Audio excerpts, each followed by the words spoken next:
कभी आपने सोचा है कि एक ऐसी बोतल की कितनी उम्र होती होगी? आप कह सकते हैं कि बड़ा अजीब सवाल है।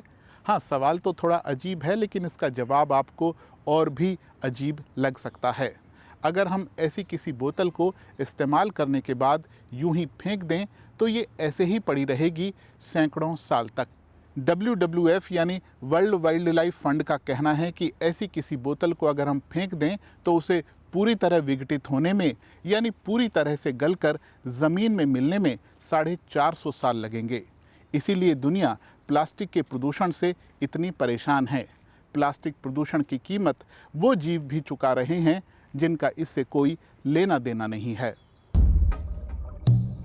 इंडोनेशिया का पैराडाइज आइलैंड किसी स्वर्ग से कम नहीं।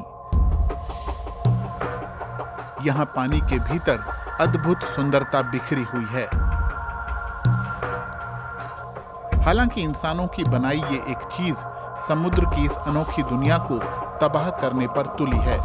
ये चीज है प्लास्टिक। चीन के बाद इंडोनेशिया दूसरा सबसे बड़ा देश है जो महासागरों में प्लास्टिक के कूड़े को बढ़ा रहा है। प्रकृति के संरक्षण के लिए काम करने वाली संस्था IUCN का कहना है कि हर साल हमारे महासागरों में 80 लाख टन प्लास्टिक पहुंच रहा है, जो वहां रहने वाले जीवों और वनस्पतियों का दम घोंट रहा है। चूंकि सभी महासागर आपस में एक दूसरे से जुड़े हैं, तो ये प्लास्टिक पृथ्वी के सबसे सुदूर इलाकों तक भी पहुंच रहा है, यानी पृथ्वी के ध्रुवों पर। वैज्ञानिकों ने आर्कटिक और अंटार्कटिक दोनों जगहों से लिए गए नमूनों में प्लास्टिक को पाया है।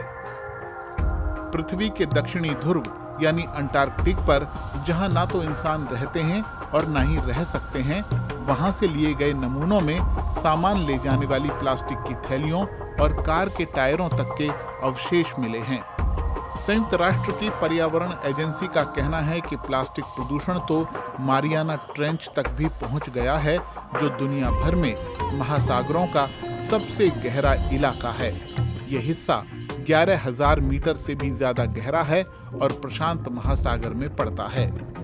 प्लास्टिक के इस अंबार की कीमत समुद्री जीव और वहां का इकोसिस्टम तो चुका ही रहे हैं, लेकिन ये वापस लौटकर इंसानों के पास भी आ रहा है। मिसाल के तौर पर मछलियों और दूसरे जलीय जीवों के रूप में, जिन्हें हम भोजन की तरह इस्तेमाल करते हैं।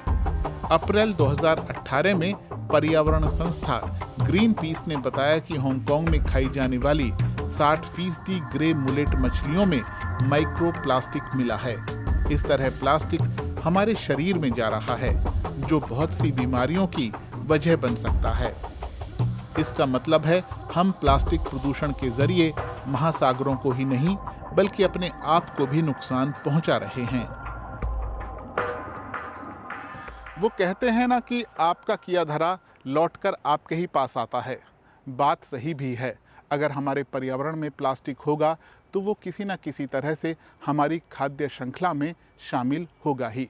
आपको याद होगा कि कुछ समय पहले हमने एक रिपोर्ट की थी जिसके मुताबिक हर हफ्ते हमारे अंदर 5 ग्राम प्लास्टिक जा रहा है। यानी एक क्रेडिट कार्ड को बनाने के लिए जितना प्लास्टिक चाहिए उतना हमारे शरीर के अंदर जा रहा है। लेकिन सवाल ये है कि क्या हम सुधर रहे हैं? शायद नहीं।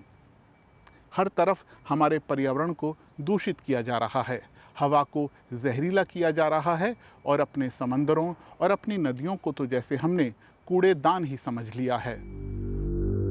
संयुक्त राष्ट्र के आंकड़े बताते हैं कि मई 2018 में हर दिन 10 करोड़ लीटर से ज्यादा गंदा पानी गाजा के तट के पास समंदर में डाला गया और इस पानी का प्रदूषण स्तर अंतर्राष्ट्रीय मानकों से 4 गुना ज्यादा था। बात सिर्फ गाजा की नहीं है, बल्कि भारत समेत दुनिया के बहुत सारे देशों में नदियों, झीलों और जलाशयों को लगातार दूषित किया जा रहा है। जल, जो कि हमारे जीवन का आधार है, जब वही दूषित होगा तो उसका असर हमारी फसलों पर होगा, पीने के पानी पर होगा और हमारी सेहत पर होगा। इसी तरह जीवाश्म ईंधनों यानी जमीन से निकलने वाले डीजल, पेट्रोल और कोयला जैसी चीजों के अंधाधुंध इस्तेमाल से कार्बन उत्सर्जन हो रहा है और हमारे वायुमंडल की हवा लगातार दूषित हो रही है। इसी वजह से दुनिया भर में करोड़ों लोग अस्थमा और सांस से जुड़ी दूसरी बीमारियों का शिकार बन रहे हैं। खासकर भारत में सर्दियां ठीक से शुरू होने से पहले ही हालात खराब होने लगते हैं। स्मॉग की चादर फिर से घिरने लगी है। कार्बन उत्सर्जन की वजह से पृथ्वी के तापमान में इजाफा हो रहा है। यही जलवायु परिवर्तन की वजह है, जिसका असर अब सब जगह महसूस किया जा रहा है। कार्बन उत्सर्जन में दुनिया के सभी देशों का कुछ न कुछ योगदान है। जहां तक सबसे बड़े प्रदूषकों की बात है तो चीन, अमेरिका और भारत टॉप 3 में आते हैं। अर्थव्यवस्था का पहिया जहां जितनी तेजी से घूमा है, वहां उतना ही ज्यादा कार्बन उत्सर्जन हुआ है। बीती सदियों में जो आर्थिक मॉडल हमने खड़ा किया है, उसमें जीवाश्म ईंधन ही उद्योगों का आधार रहे हैं।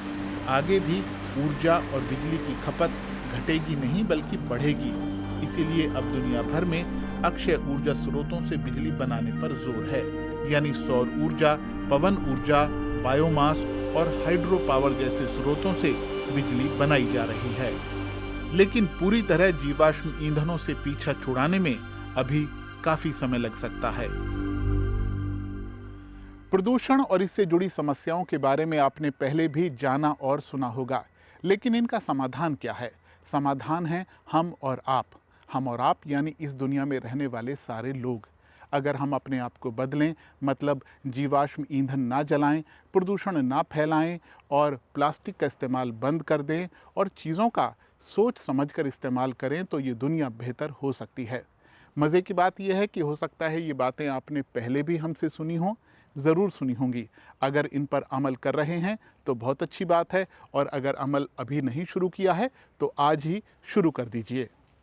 तो आज के वीडियो में बस इतना ही। वीडियो आपको कैसा लगा हमें ज़रूर बताइएगा। आपकी प्रतिक्रियाओं का हमें हमेशा इंतज़ार रहता है।